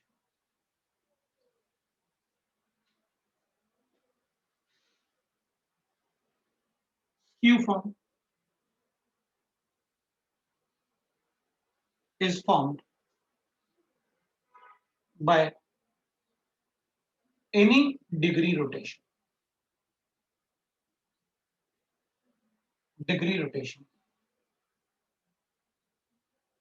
from eclipsed form, eclipsed form। मतलब अगर मैं इसको 60 डिग्री रोटेट करता हूं तो गॉची फॉर्म है, और अगर मैं इसको कितना भी एंगल पे रोटेट करूं, 0.5, 1 डिग्री, 10 डिग्री, मतलब एनी डिग्री आप रोटेट करो, पूरा रोटेट करते हो आप 360 डिग्री में, तो इसका मतलब फिर तो इनफाइनाइट स्ट्रक्चर बन जाएंगे स्क्यू फॉर्म के। हाँ बोलो, मतलब अगर आप किसी भी डिग्री एंगल पे अगर इसको रोटेट करते हो तो उसको अपन कहेंगे that will be a skew form. अच्छा, तो 60 डिग्री पे तो फिर मैं स्क्यू फॉर्म भी बोल सकता हूँ, गॉची फॉर्म भी बोल सकता हूँ। हाँ बोल सकते हो, क्योंकि स्क्यू फॉर्म का मतलब है आप इसको कितना भी डायहेड्रल एंगल पे रोटेट करो, जो बनेगा वो स्क्यू फॉर्म है। लेकिन 60 डिग्री पे उसको अपन गॉची और स्क्यू दोनों बोल सकते हैं, सिर्फ गॉची भी बोल सकते हैं, सिर्फ स्क्यू भी बोल सकते हैं। लेकिन गॉची के लिए मुझे 60 डिग्री एंगल कंपलसरी होगा। गॉची फॉर्म इज दैट जो फुली इक्लिप्स्ड फॉर्म से अपन 60 डिग्री पे रोटेट करेंगे, then it will be called as a gauche. तो ये आपका गॉची फॉर्म। स्टेबिलिटी अपन ने देखा कैसे आया। अब मैं स्टेबिलिटी में थोड़ा सा पार्ट और लिखूंगा, जो इन दोनों में स्टेबिलिटी का डिफरेंस होता है। मुझे मतलब अपन वो ले लेते हैं, थोड़ा सा मार्कर लेते हैं और उससे लिखते हैं। ठीक है, चलो ब्लू मार्कर से अपन क्या करेंगे, इन दोनों में जो एनर्जी डिफरेंस होता है, इस वाले में और इस वाले में, वो 19 किलो जूल, या फिर आप उसको 4 से डिवाइड कर लो, उसके आसपास दोनों में डिफरेंस होता है, दैट इज 19 किलो जूल्स का डिफरेंस होता है। तो अपन कहेंगे जनरली, क्योंकि एमकेएस वैल्यू ज्यादा यूज करते हैं इसलिए मैंने किलो जूल्स लिखा इसमें। इन दोनों में जो एनर्जी का डिफरेंस होगा, मतलब this and this, the energy difference will be 19 kilo joules, kilo joule पर, that is the difference in the energy between these 19 kilojoules per mole। ठीक है, that is the energy difference। और staggered form का partially eclipsed form से मतलब इसका जो energy इसके साथ डिफरेंस होगा, क्योंकि सभी में एनर्जी डिफरेंस होगा। सबसे कम एनर्जी तो इसकी होगी और सबसे ज्यादा एनर्जी इसकी होगी, राइट। तो अपन कहेंगे फिर एक तो गॉची फॉर्म है, तो गॉची फॉर्म से इसका एनर्जी डिफरेंस कितना होगा, तो स्टैगर्ड से एनर्जी डिफरेंस लिखेंगे कि इसका इसके साथ एनर्जी डिफरेंस कितना होगा, इसका पार्शियली इक्लिप्स के साथ एनर्जी डिफरेंस कितना होगा और इसका इसके साथ एनर्जी डिफरेंस कितना होगा वो लिख लेंगे। पार्शियली इक्लिप्स्ड और मतलब अपन ने पार्शियली स्टैगर्ड और पार्शियली इक्लिप्स दोनों लिखे। इसका एनर्जी से इसका एनर्जी डिफरेंस है 19 किलो जूल पर मोल। इसके एनर्जी से इसका एनर्जी डिफरेंस होता है ऑलमोस्ट 3.8, अपन 4 भी लिख सकते हैं, नियरली 4 किलो जूल्स पर मोल। किलो जूल पर मोल वो 3.8 के आसपास होता है, लेकिन मैंने 4 लिख लिया, चलेगा अपन को। और इसका इससे एनर्जी डिफरेंस जो होता है वो होता है अराउंड 16 किलो जूल्स पर मोल, ये एनर्जी डिफरेंस। तो ये अपन को एनर्जी डिफरेंस याद रखना पड़ेगा थोड़ा थोड़ा। वैसे मेनली तो अपन को एनर्जी डिफरेंस की वैल्यूज नहीं पूछते हैं, वो मेनली अपन से पूछते हैं कि अच्छा ये बताओ कि स्टेबिलिटी किसकी ज्यादा होगी और किसकी स्टेबिलिटी कम होगी, मेनली अपन से वो पूछता है, राइट। लेकिन ब्यूटेन के केस में बहुत सारे क्वेश्चन आते हैं, इस टाइप से भी पूछेंगे। मेरे पास गॉची फॉर्म है, इसको 180 डिग्री रोटेट करेंगे डायहेड्रल एंगल में तो क्या बनेगा, तो अपन कहेंगे गॉची फॉर्म से 60 तो पहले बता देंगे, that will B partially eclipsed, उस टाइप का भी क्वेश्चन राइट ना। तो किसी भी फॉर्म में आपसे क्वेश्चन पूछा जा सकता है, इसलिए आपको ब्यूटेन में सभी टाइप के क्वेश्चंस के साथ रेडी रहना, ठीक है।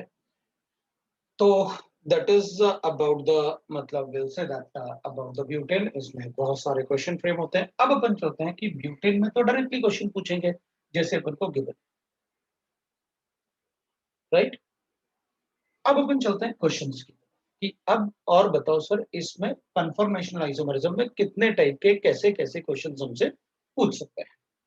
तो एक तो अपन को क्वेश्चन मिल सकता है energy diagram, energy level diagram, potential energy diagram से और बॉडी एंगल से। तो अपन डायहेड्रल एंगल से वो देख लेते हैं। इसमें एक मिनट रुको, मैं ये चेक कर लूं कि कुछ और तो ऐसा नहीं बचा हुआ ना जो मुझे बताना चाहिए। मैंने वैसे काफी कुछ बता दिया आपको, मुझे लगता नहीं, ये एनर्जी वाला भी बता दिया मैंने आपको, स्टेबिलिटी भी बता दिया मैंने आपको, एंटी फॉर्म इसको बोलते हैं वो भी बताया मैंने आपको, ठीक है। ठीक है, अब अपन क्वेश्चंस देखते हैं कि किस टाइप से क्वेश्चन से पूछें, ठीक है ना। तो अपन क्वेश्चंस जितने टाइप से छोटा छोटा क्वेश्चन अपन से पूछ सकते हैं ऑब्जेक्टिव जैसे, वो सारे क्वेश्चन एक बार अपन चेक कर लेते हैं कि कितने टाइप से आप हमसे क्वेश्चन वो हमसे पूछ सकते हैं। तो वो मैं आपको सारे क्वेश्चन बता दूंगा, ठीक है ना, कि कितने टाइप से अपन से क्वेश्चन पूछेंगे तो अपन वो ये, ठीक है। तो अपन क्वेश्चंस की बात करते हैं भाई, कैसे क्वेश्चंस बनाएंगे, तो अपन उसी टाइप से क्वेश्चन मैं आपको करवा दूंगा। तो एक तो जैसे मैंने आपको बताया कि भाई एनर्जी डायग्राम पूछेंगे अपन से, तो मैं एनर्जी डायग्राम ना बता देता हूँ आपको, लिख लेते हैं अपन एक साथ। मैंने मतलब इथेन वगैरह भी इसलिए नहीं बताया कि मैं सारे एक साथ ही बता दूंगा एनर्जी डायग्राम, ठीक है। तो मैं जैसे अपन लिखेंगे, so will write that energy diagram,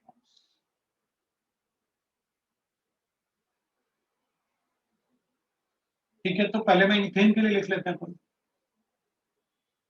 अब इथेन में क्या होगा ना, अपन को एक बात अच्छे से पता है, अपन ऐसे ना डाइहेड्रल एंगल लिख लेते हैं, यहाँ पर अपन को लिखना होता है डाइहेड्रल एंगल, एंगल, और यहाँ पर अपन पोटेंशियल एनर्जी। अब अपन को एक बार पता था इथेन में, मैं यहाँ पर छोटा सा जल्दी से बनाऊंगा अभी ताकि आपको पता रहे क्या बना रहे हैं। यहाँ पर हाइड्रोजन हाइड्रोजन हाइड्रोजन था, तो अपन को पता था फुली इक्लिप्स फॉर्म की एनर्जी ज्यादा होती है। तो अपन कहेंगे यहाँ पर एनर्जी अपन ले लेते हैं और इसको लिख लेते हैं अपन क्या, जीरो डायरेक्ट। अब इसमें जब आप रोटेट करोगे ना 60 डिग्री, तो 60 डिग्री रोटेट करने से अपन को ये मिल जाएगा, ये ऐसे बन जाएगा। तो अपन कहेंगे ठीक है भाई 60 डिग्री रोटेट कर लेते हैं, तो ये 60 डिग्री। अब अपन कहेंगे जब इसको वापस 60 डिग्री रोटेट करोगे ना, तो इस केस में वापस वही बन गया जो इनिशियली था, ये तो वापस बन गया सर ऐसे। तो अपन कहेंगे इसमें ना आप कितना भी रोटेशन करते रहो 60 डिग्री का, ये बनेगा, इन दोनों के अलावा कुछ नहीं बनने वाला। तो अपन कहेंगे इन दोनों के अलावा कुछ नहीं बनेगा, तो अपन से यही पूछेंगे वो कि डायहेड्रल एंगल बताओ आप कैसे लिखोगे फॉर इथेन। तो इथेन के जो डायहेड्रल एंगल अपन पढ़ेंगे वो 3 ही पढ़ेंगे, राइट ना। जो इथेन के डायहेड्रल एंगल पढ़ेंगे मतलब ऐसे अपन बनाते रहेंगे, भाई इसको फिर बना देते हैं 60 डिग्री पे, अगर 60 डिग्री फिर बनाओगे यही फिर बन गया। तो अब अपन को एक बात पता है कि अगर कोई अपन से स्टैगर्ड पूछेगा तो अपन क्या कहेंगे, देखो ये दोनों एक जैसे तो हैं, लेकिन अपन कहेंगे क्या कि अगर ये फुली इक्लिप्स्ड है तो ये स्टैगर्ड है, क्योंकि जब आप 180 डिग्री रोटेट करोगे इसको तो स्टैगर्ड हमेशा अपन तब बताएंगे जब 180 होगा। नो डाउट ये दोनों एक जैसे दिख रहे हैं, लेकिन अपन कहेंगे नहीं नहीं, अगर 60 के बाद पूछोगे तो किसी भी तरफ 60 पे रोटेट करने के बाद लॉची फॉर्म बनता है। अगर आपको स्टैगर्ड बताना है तो 180 रोटेट आपको कंपलसरी है करना, ठीक है। तो अपन कहेंगे एनर्जी लेवल डायग्राम ऐसे बना लेंगे, थोड़ा छोटा बना देते हैं। अपन कहेंगे ये हो गया, इसका एनर्जी ज्यादा होगा, इसका एनर्जी कम होगा, तो इसका एनर्जी ज्यादा है, इसका एनर्जी कम है, ये बन गया। फिर इसका एनर्जी ज्यादा है तो बन गया, फिर ऐसे बन जाएगा, फिर इसका एनर्जी कम है तो फिर बन जाएगा, फिर एनर्जी ज्यादा है तो फिर बन जाएगा। तो ये कितना 60 डिग्री, ये कितना 120 डिग्री, ये कितना 180 डिग्री, ये कितना, तो अपन कहेंगे भाई ये हो गया 240 डिग्री, ये कितना, एक और बार लिखेंगे अपन, तो ये हो गया अपने पास 300 डिग्री। तो ये अपना एनर्जी लेवल डायग्राम बन गया, ये 360, इसको बोलते हैं अपन पोटेंशियल एनर्जी डायग्राम। इसको बोलते हैं अपन पोटेंशियल एनर्जी डायग्राम। मतलब आपने फुली इक्लिप्स से शुरू करके वापस फुली 360 डिग्री रोटेट करने के बाद फॉर एवरी 60 डिग्री जो एनर्जी आप चेंज कर रहे हो उसको आप बोलोगे दैट इज एनर्जी लेवल। और यहाँ पर जो एनर्जी डिफरेंस होता है इन दोनों में जो एनर्जी डिफरेंस होता है वो जैसे मैंने आपको बताया था कि वो अराउंड 3 किलो कैलोरीज होता है, तो अपन किलो जूल्स में लिख देते हैं, दैट इज 12.5 किलो, ये एनर्जी 12 किलो कैलोरीज, 3 4 जा 12, और उसमें अपन को पता है कैसे किलो कैलोरीज को जूल्स में, ठीक है। So that is for ethane. मतलब अब अपन से पूछेंगे इथेन के कितने कन्फर्मर एग्जिस्ट कर सकते हैं, तो अपन कहेंगे भाई एक ये होगा, एक ये होगा, एक ये होगा, तो मेनली 3 ही कन्फर्मर होंगे, उसके बाद तो आप रिपीटिशन करते रहो जितने चाहे लिखते रहो। अपन कहेंगे स्टैगर्ड, हाँ ये बना तो ले तो लिया उसको, मतलब मेनली जो कहेंगे अपन वो एक ये हो गया, एक ये हो गया, एक ये हो गया, वापस आ गया भाई, जैसे ही वापस आएगा अपन कहेंगे रिपीटिशन शुरू, अब नहीं लिखेंगे, क्योंकि अब यहां से यहां तक लिखो वही बनेंगे, यहां से यहां तक लिखो वही बनेंगे। तो अपन जनरली कहते हैं वैसे तो मैं इनफाइनाइट बना सकता हूँ थोड़ा थोड़ा रोटेट कर, लेकिन मेनली जो स्टेबल होंगे मैं इसको और इसको आइसोलेट कर सकता हूँ बस।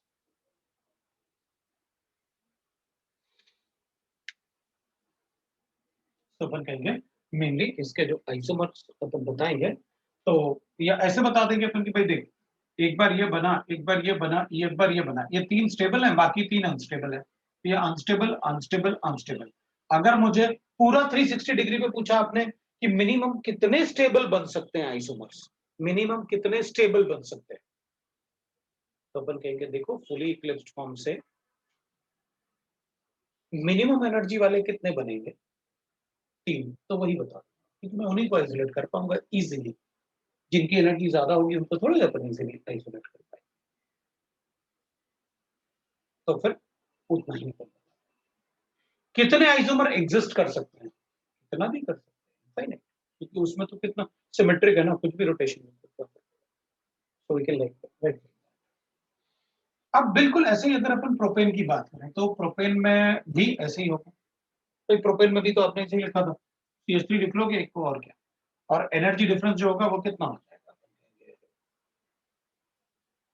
12.5 है, 0.3 और ले लो, तो 3 4 जा 12 मतलब 1.2, मतलब हो जाएगा यहाँ पर 13.7 14 के आसपास ले लेंगे एनर्जी डिफरेंस बस, किलो जूल्स।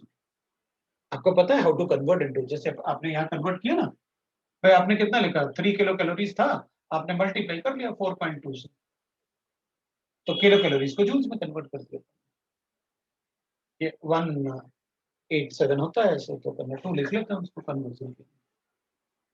तो अपन कहेंगे उसमें भी वही बिल्कुल एग्जैक्टली सेम बताएंगे प्रोपेन के लिए। अब अपन बात करते हैं ब्यूटेन। ब्यूटेन में हमको काफी कुछ पता है। ब्यूटेन में अगर अपन लिखेंगे ना पोटेंशियल एनर्जी डायग्राम, तो अपन ऐसे, और जब डायग्राम बनाना हो ना तो पहले से नहीं बनाना ये पूरा, आप तो पहले ऐसे लिख लेना, यहाँ पर अपन मोस्ट स्टेबल फॉर्म पर, ये 0 हो गया। अब अपन पहले वो ऐसे वेव टाइप बना लेंगे।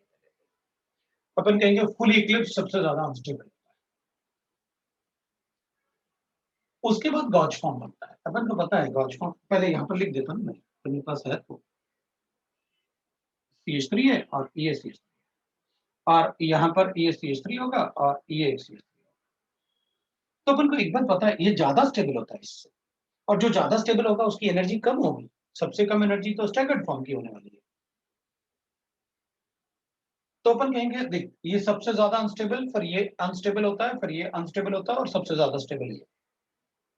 मतलब अपन ऐसे एनर्जी लिख देते हैं, सबसे ज्यादा एनर्जी इसकी, फिर इन दोनों में अगर कंपेयर करूंगा तो इसकी एनर्जी कम होगी इससे, क्योंकि ये ज्यादा अनस्टेबल है।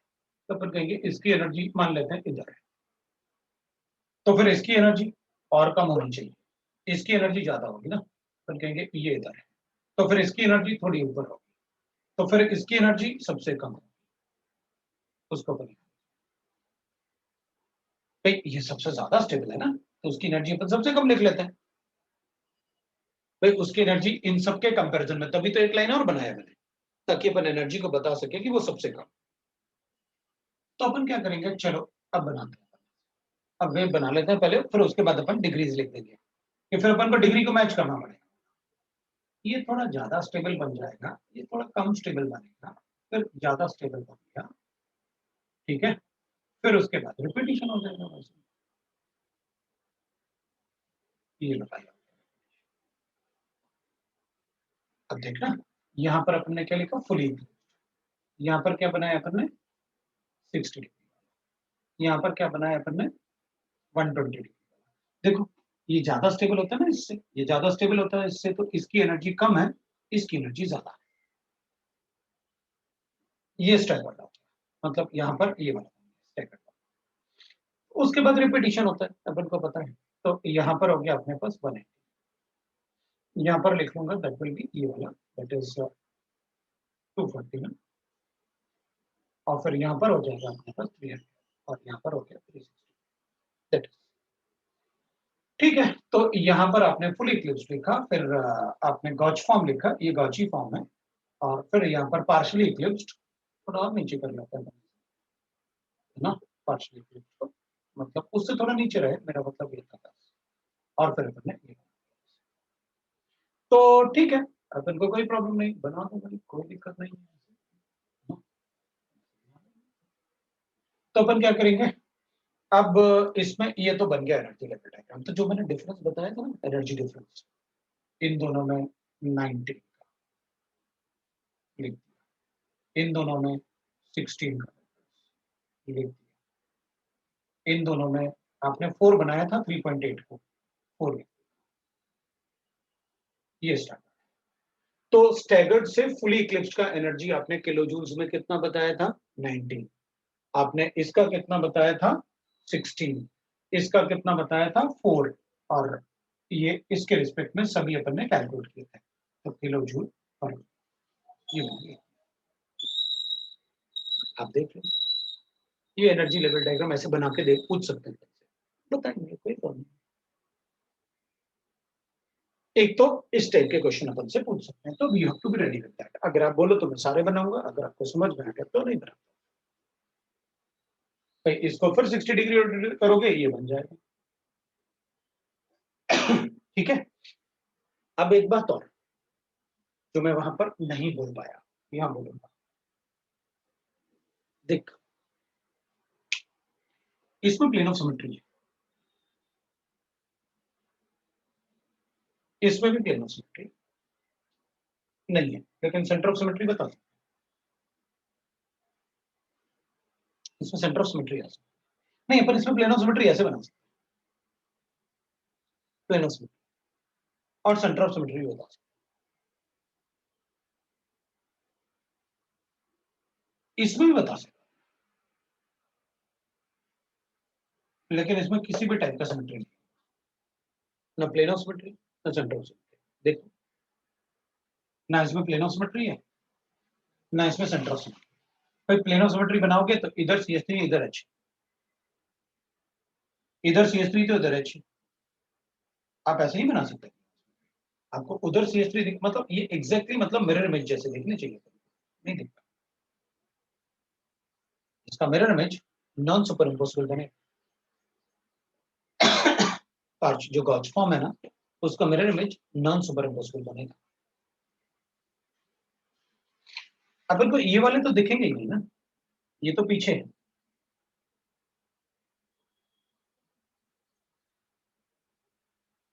जब अपन ऐसे बनाएंगे इसमें there will be a plane of symmetry,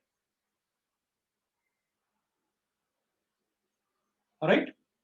तो यहां पर जो CH3 अपन लिखेंगे ना ऐसे CH3, यहां पर H और यहां पर H, राइट। तो अपन कहेंगे इसमें तो अपन को दिख रहा है ऐसे मीसोफॉर्म बन जाएगा,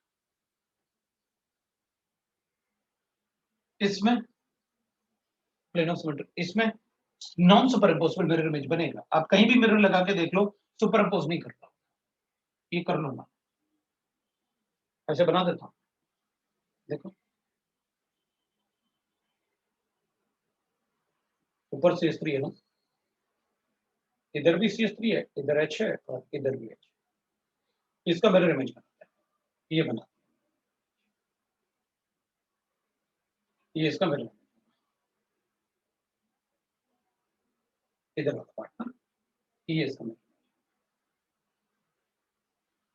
अपन ने कहा था जब दो मॉलिक्यूल में आप रिलेशन बनाओगे तो आप कितना भी डिग्री रोटेट कर सकते हो। अपन कहेंगे इसको 180 रोटेट करो और इस पे सुपर इम्पोज करो,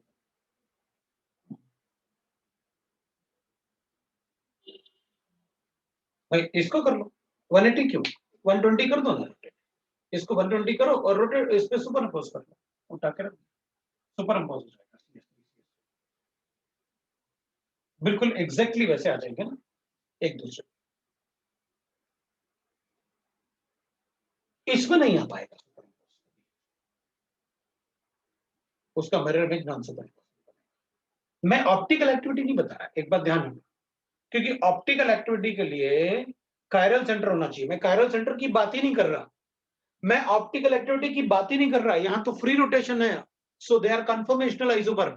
और जो स्टीरियो आइसोमर्स होते हैं दे आर कन्फ्यूगरेशनल आइसोमर, उनमें फ्री रोटेशन नहीं होता। मैं बात ये नहीं कर रहा कि ये ऑप्टिकली एक्टिव है कि नहीं, मैं तो सिर्फ ये बात कर रहा हूं कि मॉलिक्यूल में नॉन सुपर इम्पोसिबिलिटी है या नहीं। Non superimposability is one of the condition, not the sufficient condition. Non superimposability होना मतलब जरूरी नहीं कि वो ऑप्टिकली एक्टिव ही होगा। वर्ड तो यूज कर सकता हूं ना मैं, कहीं भी जहां भी नॉन सुपर इम्पोसिबल होगा मिरर इमेज, तो वर्ड तो यूज करूंगा ना मैं। ओपन से अगर पूछेंगे तो अपन को बताना पड़ेगा ना।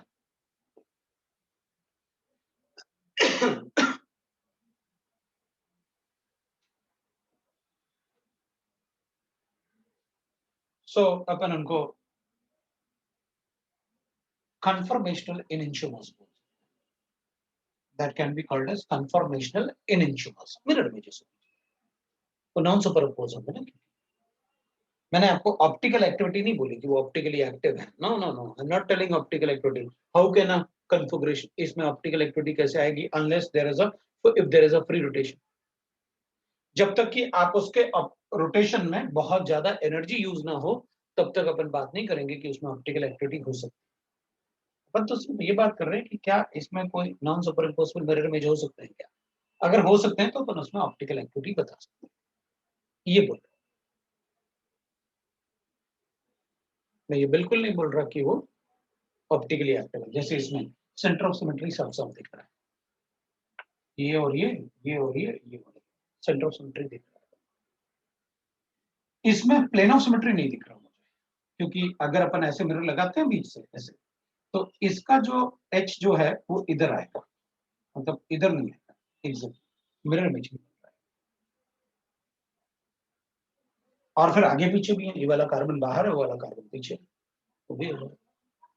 तो अपन सिर्फ एक पार्ट बोल रहे हैं कि भाई वहां पर नॉन सुपर पॉसिबिलिटी हो, तो ठीक है अपन क्वेश्चंस में बाद में चेक कर लेंगे, लेकिन वो एनेंटियोमर्स ये जो है ये कंफर्मेशनल एनेंटियोमर्स लिख सकते हैं।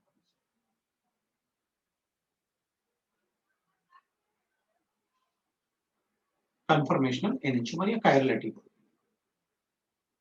कायरलिटी का मतलब ही होता है that is non super impossibility, बस उसके अलावा कुछ नहीं होता। मतलब कायरलिटी होना जरूरी नहीं कि वो ऑप्टिकल एक्टिविटी हो ही जाए। और बेटर वर्ड है अपन यूज करें कन्फर्मेशनल एनएंशियोमर्स। हमने ऑप्टिकल एक्टिविटी नहीं कहा, हम तो कन्फर्मेशनल एनएंशियोमर्स बोल रहे हैं, non superimposable mirror image, non superimposable mirror image, conformational एनएंशियोमर्स।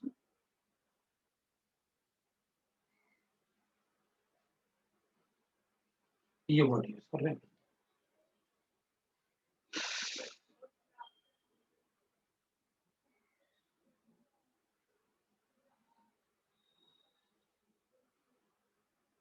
ठीक है ना, तो अपन बता सकते।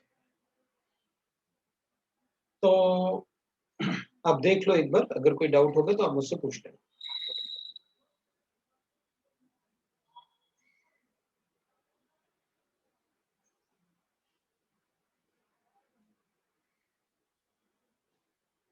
अपन ने ऑप्टिकल एक्टिविटी की बिल्कुल बात नहीं कर रहा हूं मैं कि वो ऑप्टिकली एक्टिव, ठीक है। और ठीक है, गॉची फॉर्मस कन्फर्मेशनल इमेंशंस अभी थोड़ा सा और रुक जाता है, मैं इसको आपको बाद में और भी बताऊंगा, क्योंकि जब अपन पढ़ेंगे ना, अभी अपन ने क्वेश्चन सॉल्व तो किए नहीं। अभी आप बताओ कितने टाइप से क्वेश्चन आएगा, मैंने एक ही पार्ट लिखा हुआ है। क्योंकि अपन ना ये वर्ड जो होंगे ना, आइसोमर्स, कन्फर्मेशनल, पहले इनेंशियोमर्स, डायास्टीरियो आइसोमर्स, मैं चाहता हूं पहले अपन ना और होमवर्क डिस्कस करें, उसके बाद ये वर्ड आएंगे ना, तो आपको पहले होमवर्क में पता रहेगा सर ने बहुत कुछ बताया। एक बार और बता दूं, अच्छा ठीक है, देख, ये देख, जब अपन लिखेंगे ना ऐसे, रुक जाना एक मिनट है। इसको बता देता हूं, इसको पूरा बना देता हूँ, हाँ? अगर पूरा बनेगा तो वो दिखेगा नहीं मुझे, मतलब पहले ही बना लेना था पूरा, जिस तरफ सब साफ साफ सब दिखेगा ना।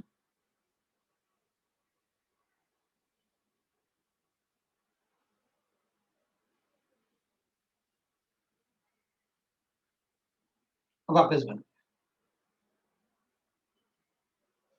ये बना दिया मैंने, सारे ही बना दिया। अच्छा देखो, इन दोनों को सामने रखो, एक दूसरे के सामने रखो, इसको और इसको, वो आपस में मिरर इमेज होंगे ना। इसको और इसको कंपेयर करो, आपस में मिरर इमेज होंगे ना। ठीक है, तो दे आर एनेंशियोमर्स। अब इसको उठा के इसके ऊपर रखो, तो क्या CH3 एक दूसरे से कोइंसाइड करेंगे क्या?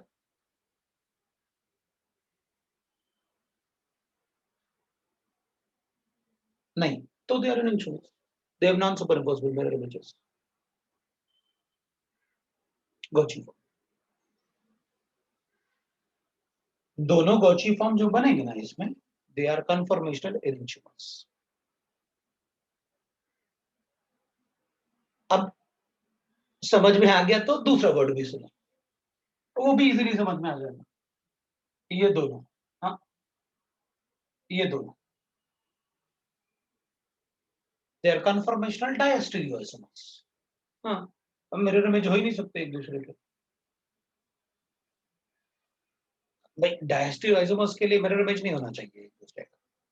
सो द टू, अब लिखा है तो अपन लिख देते हैं, the two conformational enantiomers are, मैं अब इसको वर्ड्स में लिख देता हूं,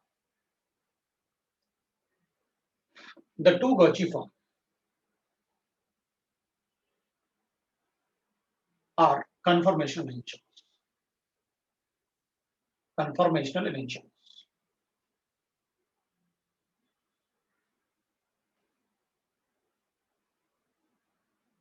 The Gaussian and staggered form are conformational diastereoisomers. Conformational word अपन इसलिए बार बार यूज कर रहे हैं क्योंकि वहां फ्री रोटेशन,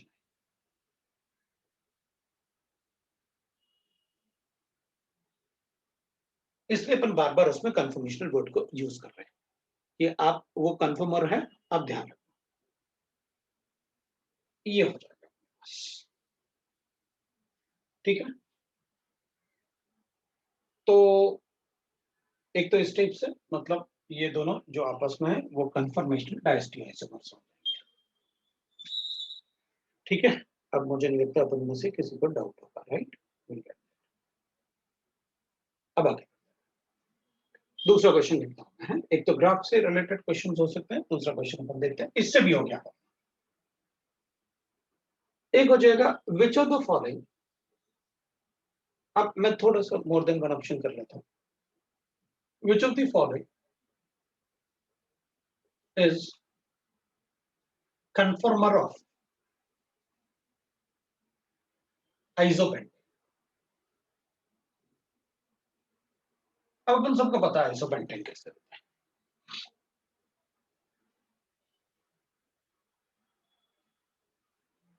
अपन सबको पता है व्हाट इज आइसोपेंटेन, सबको फॉर्मूला पता है। चल मैं चार ऑप्शन लिखता हूं, तुम लोग मुझे बताना which is the correct one. मैं एक ऐसे लिख लेता हूं।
तो इनमें से कौन सा आइसोपेंटेन को रिप्रेजेंट कर सकता है? तो हम कहेंगे ठीक है, कोई बात नहीं, देख लेते हैं भाई कौन सा आइसोपेंटेन को रिप्रेजेंट करेगा, बता देंगे।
बोलो।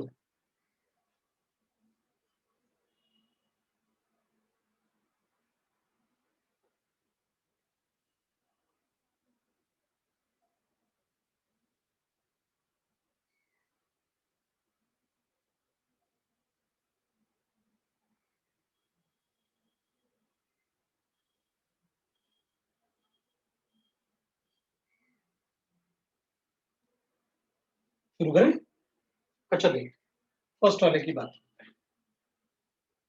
ये तो नहीं हो सकता। क्यों नहीं हो सकता? क्योंकि 1 2 3 4 5 और एक पीछे वाला कार्बन, इसमें तो 6 कार्बन है, आइसोपेंटेन में 5 ही होने चाहिए, है ना। अच्छा, मतलब आंसर आया अपने पास डी। मैं एक बार देख लेता हूँ, तो ये तो नहीं होगा, इट हैज 6 कार्बन, इसलिए नहीं। चलो इसकी बात, इसमें मैं लिखता हूँ, देख ये 1 हो गया, पीछे वाला कार्बन मेरा 2 हो गया, ये थर्ड 3 हो गया, और ये 4 हो गया, और फिर 2 से एक CH3 भी हटा है, बी वाला हो जाएगा। ये 1 हो गया, 2 हो गया, 2 और 3 के बीच में आपने बॉन्ड बनाया, देखो जी 2 और 3 के बीच में आपने बनाया, ये वाला जो है ना ये 2 और 3 से बनाया, 3 वाला बाहर है,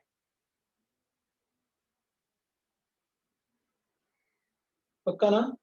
तो बी वाला हो जाएगा, किसी को अगर डाउट होगा तो वो पूछेगा, मैं उसको बताऊंगा, ठीक है ना? अब अपन इसकी बात करते हैं, इसमें अपन कहेंगे ठीक है, अब 1 2 3 एक ही कार्बन से अटैच है, तो अपन कहेंगे 1 2 1 2 और 3, तो उस कार्बन में अगर अपन बनाएंगे ना इसको, तो सी वाले में कुछ अपन को गड़बड़ लग रहा है, देखना पीछे वाला कार्बन है उससे एक CH3 एक CH3 और नीचे भी CH3, फिर बाहर कार्बन, और उस कार्बन से 3 हाइड्रोजन अटैच्ड है, तो ये आइसोपेंटेन तो नहीं है, तो नियोपेंटेन, तो ये तो गलत हो गया, इट्स नियोपेंटेन, ये तो नियोपेंटेन है, ये गलत है, राइट?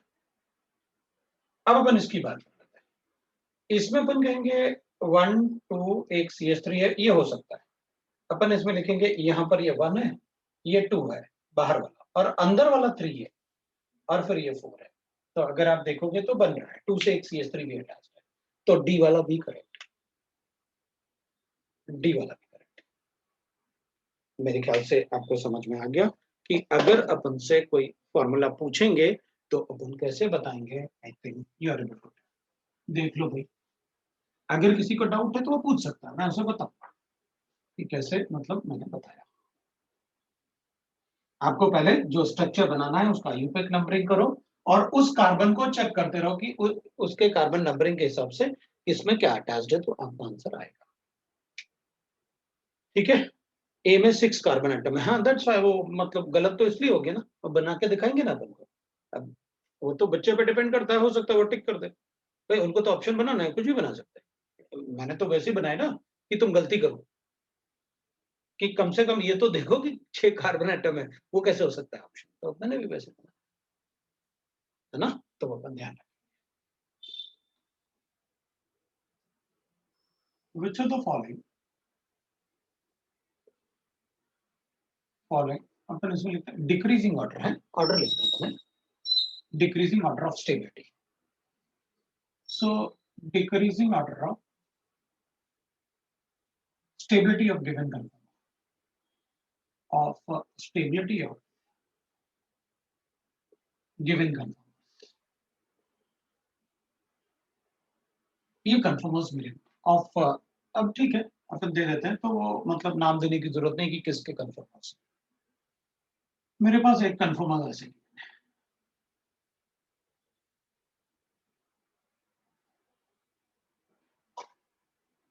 ऐसे एक मेरे पास ऐसे की,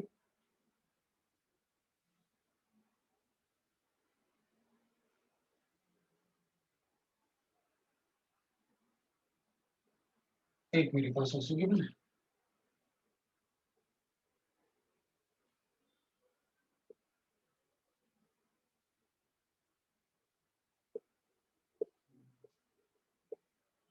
और एक मेरे पास ऐसे,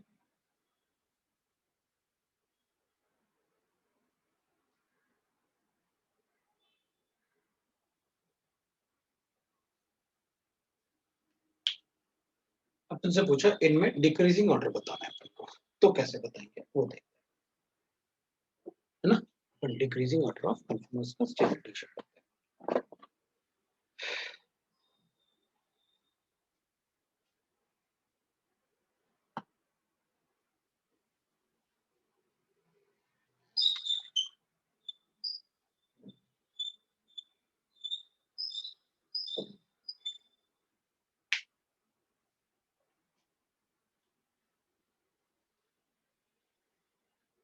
हो गया? आप मुझे मोस्ट स्टेबल बताओ बस, इनमें मोस्ट स्टेबल कौन सा लिखूं, लेकिन एक बात को ध्यान रखना, अगर कहीं हाइड्रोजन बॉन्डिंग होता है ना, बॉन्ड स्ट्रेंथ, तो H बॉन्डिंग का बॉन्ड स्ट्रेंथ ज्यादा होता है वैन डर वाल रिपल्शन से, वो ज्यादा होता है वीक लैंडिंग फोर्सेस से। वो वंडरल फोर्सेस डाइपोल डाइपोल भी वंडरल फोर्सेस में आता है। इसमें around 10 kilo calories energy release होती है, इसमें 5 किलो कैलोरीज एनर्जी रिलीज होती है, इसमें 0.5 किलो कैलोरीज एनर्जी रिलीज होती है। एक रेंज भी होता है, तो अपन 10 टू मतलब ऐसे लिख लेते हैं, इसमें 5 टू 2 किलो कैलोरीज होगा, इसमें 0.5 टू 0.5 किलो कैलोरीज। मतलब वंडरवॉल रिपल्शन से एनर्जी जो बढ़ेगा वो मैक्सिमम कितना बढ़ेगा, 5। लेकिन अगर हाइड्रोजन बॉन्डिंग हुआ तो बहुत एनर्जी रिलीज होगा, है हाइड्रोजन बॉन्डिंग से 10 किलो कैलोरीज के आसपास रिलीज होगा। इसलिए hydrogen bonding is more dominating factor than van der Waals repulsion. अगर अपन इसको कहेंगे सबसे ज्यादा स्टेबल तो वो गलत होगा, क्योंकि इसमें no van der Waals repulsion, Waals repulsion, लेकिन इसमें हाइड्रोजन बॉन्डिंग है।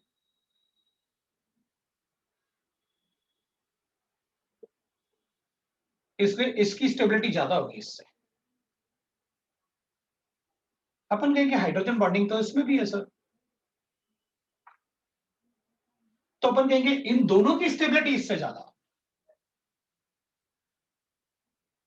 हाइड्रोजन बॉन्डिंग इसमें भी है, हाइड्रोजन बॉन्डिंग इसमें भी है, इसलिए इन दोनों की स्टेबिलिटी इससे ज्यादा होगी। और इसकी स्टेबिलिटी इससे ज्यादा होगी क्योंकि दोनों में ही हाइड्रोजन बॉन्डिंग नहीं है,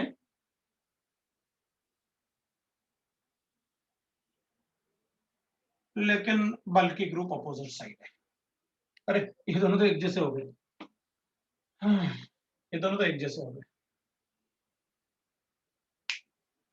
ये दोनों तो एक जैसे हो, सेम ना हो गए ना दोनों, CH3 CH3 CH3 CH3। मैं इसमें चेंज कर लूं थोड़ा सा, वरना ऑर्डर मतलब नहीं आएगा। अच्छा, मैंने देखा नहीं, मुझे लगा ठीक ही बना, चेंज कर लेता हूं, इस वॉच को यहाँ चेंज कर लेता हूं। और नहीं, OH को नहीं, इसको OH को वैसे रहने दो, CH3 को चेंज कर, ऐसे कर तो ठीक हो जाएगा। अब देखना इन दोनों में अपन को लगेगा कि इन दोनों में क्या होगा, तो अपन कहेंगे देखो सर, इधर हाइड्रोजन बॉन्डिंग तो है नहीं, लेकिन सारे बड़े ग्रुप एक साथ आ गए, सबसे ज्यादा रिपल्शन। इसमें सारे बड़े ग्रुप एक साथ नहीं थे ना, ये इधर है, ये दोनों इधर है, तो कम से कम इनका आपस में रिपल्शन तो नहीं होगा ना, इधर तो इनका सबका एक दूसरे से रिपल्शन हो गया, एक साथ ही हो गया ना सब, तो वंडरवॉल रिपल्शन ज्यादा हो गया। तो अपन क्या कहेंगे, इन दोनों में से ये ज्यादा स्टेबल, क्योंकि सारे बल्कि ग्रुप एक साथ आ गए, इन दोनों की स्टेबिलिटी ज्यादा होगी। रीजन बिकॉज उसमें हाइड्रोजन बॉन्डिंग है। अब इसमें चेक करते हैं, तो अपन कहेंगे देखो सर, इसमें ये दोनों बड़े ग्रुप एक साथ हैं, जबकि ये अपोजिट साइड है, तो अपन कहेंगे ये सारे एक साथ नहीं आ रहे सर, नहीं नहीं, ये हाइड्रोजन बॉन्डिंग होगा तो ये पास आएंगे बिकॉज ऑफ अट्रैक्शन, तो इधर गैप बनेगा, और हाइड्रोजन बॉन्डिंग बनेगा तो ज्यादा स्टेबल तो है ही। हमें सिर्फ वहां चेक करना था जहां हाइड्रोजन बॉन्डिंग है, उन दोनों में क्या कंपैरिजन है, और जहां हाइड्रोजन बॉन्डिंग नहीं है तो हाइड्रोजन बॉन्डिंग तो ज्यादा स्टेबल होगा इन एनी केस। तो हमें इन दोनों में ही हाइड्रोजन बॉन्डिंग था तो इनमें कंपेयर करना पड़ा, तो आंसर अपना आएगा C is more stable than D is more stable than A is more stable than B। इसमें मैंने थोड़ा चेंज किया था, ग्रुप के पोजीशन देख लेना है, वरना फिर मैंने फिर ये कंसेप्ट भी पढ़ा दिया ना कि अगर एक साथ सारे आ गए, एक साथ नहीं गए तो क्या करें। तो इसका मतलब है अगर हाइड्रोजन बॉन्डिंग होगा तो अपन को फिर किसका स्टेबिलिटी सबसे ज्यादा होगा, तो in case of hydrogen bonding जो स्टेबिलिटी पैटर्न होगा वो गॉच फॉर्म का सबसे ज्यादा होगा। So when there is a hydrogen bonding, H bonding, then stability order, gauche form का ज्यादा होगा, then staggered, then partially eclipsed,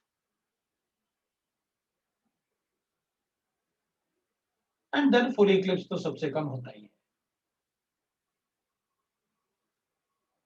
that is all. तो अपन इस ऑर्डर की बात करेंगे। अगर हाइड्रोजन बॉन्डिंग होगा, हाइड्रोजन बॉन्डिंग का प्रेफरेंस हमेशा सारा होगा। ये आपका कन्फॉर्मेशनल आइसोमेरिज्म है, जिसमें सिर्फ साइक्लोहेक्सेन का कन्फॉर्मेशनल आइसोमेरिज्म बचा हुआ है, जो अपने नेक्स्ट क्लास में खत्म हो जाएगा। स्टीरियो आइसोमेरिज्म नेक्स्ट क्लास में मैं आपको साइक्लोहेक्सेन का कन्फॉर्मेशनल आइसोमेरिज्म खत्म करके अपन डाउट्स करेंगे, या पहले डाउट्स करेंगे बाद में कर सकते हैं, क्योंकि डाउट्स आर मोर इंपॉर्टेंट। तो अपन नेक्स्ट क्लास में डाउट डिस्कस करेंगे। ठीक है, ये आपका हाइड्रोजन बॉन्डिंग वाले पार्ट को ध्यान रखना। तो आपका कन्फर्मेशनल आइसोमेरिज्म में कोई क्वेश्चन नहीं। That's all. So that's all for this class. ठीक है, चलो, थैंक यू।